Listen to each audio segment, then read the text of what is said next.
Hello दोस्तों, welcome to electronic study YouTube channel. आप सभी को नमस्कार। यहाँ पर सुपरफास्ट बुलेट रिवीजन में आज हम बात करेंगे सामाजिक अध्ययन, जो आपका एक अगला पार्ट है। इसमें आपके ऑब्जेक्टिव टाइप के क्वेश्चंस काफ़ी कुछ वेरी शॉर्ट हम बात कर चुके हैं। यहाँ पर आगे आज हम वेरी शॉर्ट टाइप के क्वेश्चंस को ही आगे लेकर के बात करेंगे। आपके 2016, 17, 18 या फिर जब आप 2019 के क्वेश्चन पेपर को लेकर के बात करते हो, उन सभी से 82 नंबर क्वेश्चन आप देख पा रहे होंगे। गांधी जी ने कौन सी समाचार पत्रिका को प्रकाशित किया था, या इनके द्वारा कौन सी समाचार पत्रिका जो है वो प्रकाशित की गई थी? वो है यंग इंडिया। आराम हराम है, who lives if India dies. और पूर्ण स्वराज जो स्टेटमेंट है वो किसका था? तो ऐसे में जब आप बात करते हो कंप्लीट इंडिपेंडेंस और ये सारी बातें, वो जवाहरलाल नेहरू जी के द्वारा कही गई थी। दादा भाई नौरोजी कौन थे? दादा भाई नौरोजी को लेकर के अगर आप बात करते हो तो ये उग्रवादी दल के नेता माने जाते हैं। भारत में ग्रामीण जनसंख्या का प्रतिशत कितना है? तो ग्रामीण जनसंख्या का जो परसेंटेज देखने को मिलता है वो 68.8% के आसपास देखने को मिलता है। कुछ और अति लघुतरीय सवाल के बारे में बात कर लेते हैं। बीटीसी 2016 में क्वेश्चन पूछा गया था, रानी अवंतीबाई कौन थी? बीटीसी 2016 में तो रानी अवंतीबाई रामगढ़ के शासक विक्रमादित्य की पत्नी थी, जिसकी मृत्यु के पश्चात अंग्रेजों ने उनका कोई उत्तराधिकारी न होने के कारण उन्हें रामगढ़ से हटा दिया था। आपको मैं बता दूं, जो राज्य हड़प नीति जो जैसे में चल रही थी, या अगर मैं बात करूं 1857 की क्रांति के कारणों में, तो अगर आप बात करते हो कौन कौन से कारण देखने को मिलते हैं, तो ये भी देखने को मिलता है कि राज्यों को हड़प लेने का काम जो है वो अंग्रेजी सरकार के द्वारा किया जा रहा था। और ऐसे में रानी अवंतीबाई भी इसके, आप ये कह लो कि इसी के चक्कर में आप कह लो, या फिर ऐसे में बोल लो कि इनका भी जो राज्य था वो इसी के तहत अधिग्रहित कर लिया गया अंग्रेजों के द्वारा, या अधिग्रहण कर लिया गया उनके राज्य का। मानसूनी जलवायु की सबसे बड़ी विशेषता क्या है? मानसूनी जलवायु की सबसे बड़ी विशेषता यह है कि इसमें ऋतुओं के बदलाव के अनुसार जलवायु दशाओं, तापमान, वायुदाब, हवाओं की दिशा, वर्षा आदि में भी बदलाव होता है। ये चीज़ आप यहाँ से बहुत अच्छी तरीके से ध्यान रखिएगा। अगर हम मानसूनी जलवायु को लेकर के बात करते हैं, ये आपके वेरी शॉर्ट टाइप के क्वेश्चन हैं जिनके बारे में हम बात कर रहे हैं। ये एक एक नंबर के आपके पूछे जाते हैं। सन 1857 ईस्वी में बैरकपुर छावनी में 2 ब्रिटिश अधिकारियों की हत्या करने वाले सैनिक का नाम क्या था? आपको मैं बता दूं, 6 अप्रैल 1857 की घटना है। मंगल पांडे ने 2 अंग्रेज अधिकारियों की हत्या की थी और इसी के फलतः उन्हें पकड़ा गया और 8 अप्रैल 1857 को मंगल पांडे जी को फांसी दे दी गई थी। 34वीं बटालियन बैरकपुर बंगाल के ये सिपाही थे और इन्होंने जो कारतूस में प्रयोग हो रहे गाय और सूअर की जो चर्बी थी उसको इन्होंने प्रयोग करने से इन्होंने मना किया था। और ऐसे में इनकी अनबन जो है वो अंग्रेज अधिकारियों के साथ में देखने को मिली और फलतः ये घटना जो है वो देखने को मिलती है। चिपको आंदोलन का किस क्षेत्र में महत्वपूर्ण योगदान रहा है? तो अगर आप चिपको आंदोलन की बात करते हो तो आपको मैं बता दूं, ये आपका सुंदरलाल बहुगुणा जी का नाम इसमें आता है, SL बहुगुणा जी का नाम आता है। ये वन बचाओ या जंगल बचाओ आंदोलन के तहत ये आपका देखने को मिलता है। बात आती है 90 नंबर सवाल की, विश्व पर्यावरण दिवस कब मनाया जाता है? तो 5 जून को मनाया जाता है। 1972 में स्टॉकहोम कन्वेंशन में ये चीज़ डिसाइड की गई थी कि अगले साल से हम प्रत्येक वर्ष 5 जून को विश्व पर्यावरण दिवस के रूप में मनाएंगे। और पहली बार जो है मना था ये 1974 है, ध्यान रखिएगा, 73 नहीं है। यहाँ पर थोड़ा सा आपको सही करने की ज़रूरत है। 1974 में पहली बार जो है वो आपका मनाया गया था। उत्तर प्रदेश में लोकसभा व राज्यसभा की कितनी सीटें हैं? तो दोस्तों, अगर उत्तर प्रदेश से लोकसभा में हम लिखेंगे कि यूपी से अगर मैं लोकसभा में कुल सीटों की संख्या की बात करूं तो 80 सीटें और राज्यसभा में 31 सीटें हैं। सबसे मैक्सिमम जो डोमिनेशन है, सबसे ज़्यादा जो सीटें हैं वो यूपी से ही लोकसभा और राज्यसभा में देखने को मिलती हैं। वहीं अगर आपसे पूछता है कि सबसे कुल सीटों की संख्या लोकसभा में, तो वो 552 है। वहीं राज्यसभा में कुल सीटों की संख्या तो 250 सीटें हमें देखने को मिलेंगी। दोस्तों, अगर आप नए हैं तो प्लीज़ चैनल को आप सब्सक्राइब ज़रूर कर लीजिएगा। अपने आप को अपडेटेड रखने के लिए इस वीडियो को लाइक और शेयर आप ज़रूर कर दिया करें, जिससे कि बाकी बच्चे भी आराम से पढ़ सकें। डिस्क्रिप्शन में टेलीग्राम चैनल की लिंक दी हुई है, उससे भी आप ज़रूर जुड़ जाइए। वहाँ पर मैं वीडियोज़ की लिंक्स, इंपॉर्टेंट PDF फाइल्स वहाँ पर भेज दिया करता हूँ।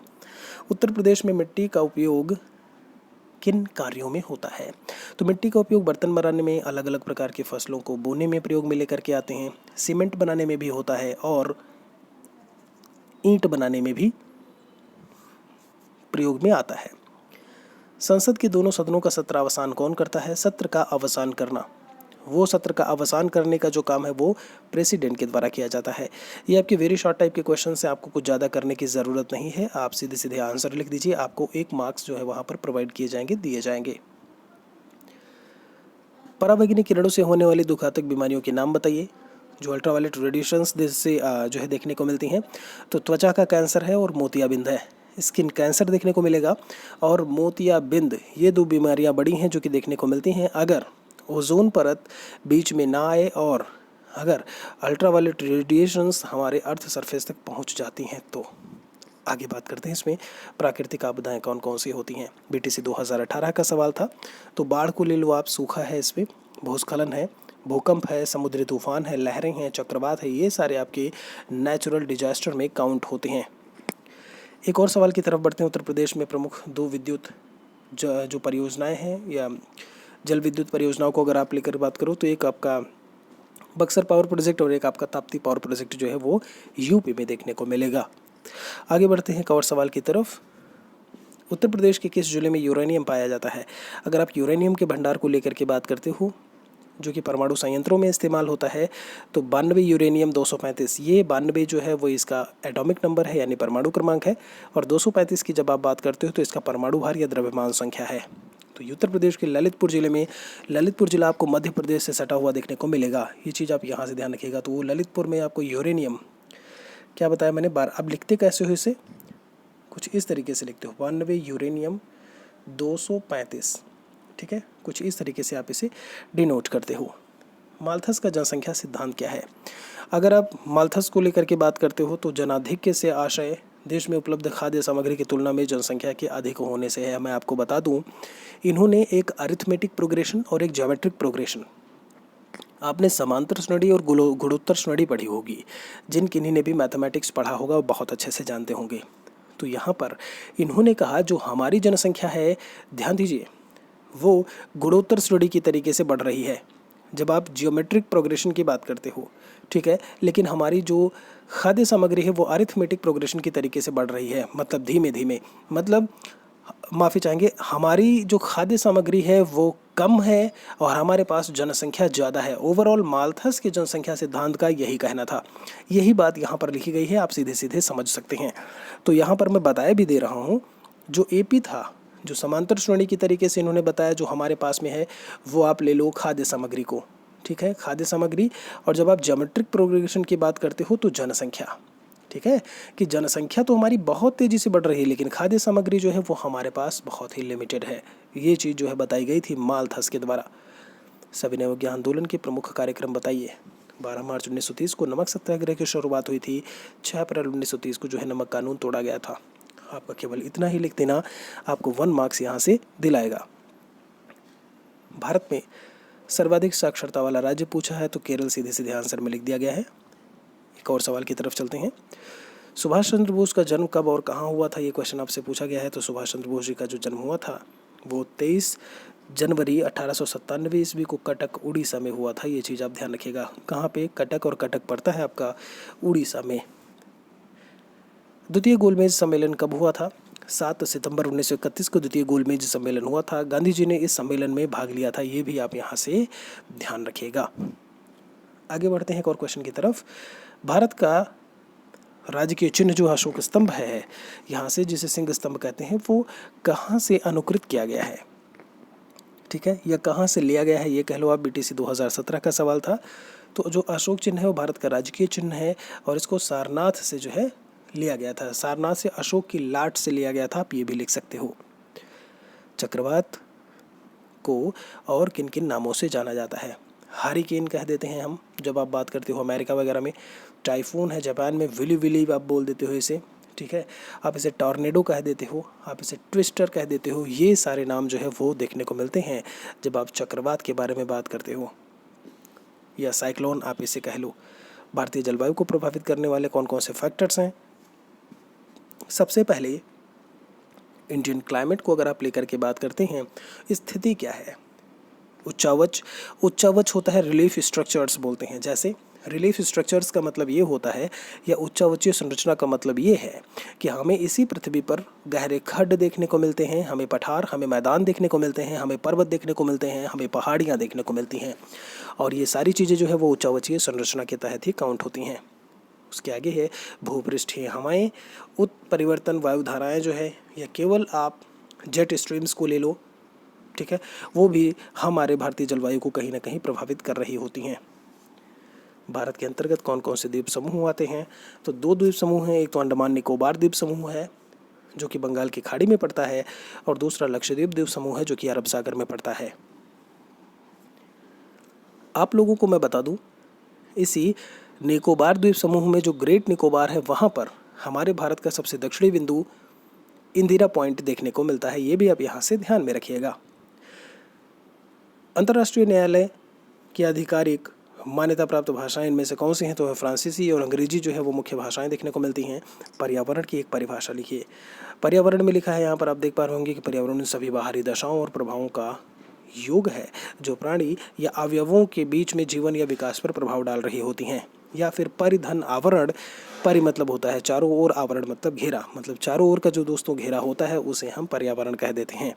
या फिर आप ये भी कह सकते हो कि पर्यावरण में हमारे जैविक घटक यानी कि बायोटिक कंपोनेंट्स और अजैविक घटक यानी कि अबायोटिक कंपोनेंट्स शामिल होते हैं। उम्मीद आशा है कि आप बहुत अच्छे से क्वेश्चंस को समझ रहे होंगे और कर रहे होंगे यहाँ पे, और मैं बहुत तेज़ी से नहीं चल रहा होऊंगा।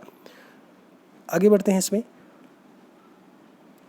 गांधी जी ने 11 फरवरी 1922 को आंदोलन क्यों स्थगित कर दिया? ऐसे में 5 फरवरी 1922 की घटना थी। चौरी चौरा में जो है पुलिस बल ने भीड़ पर गोली चलाई।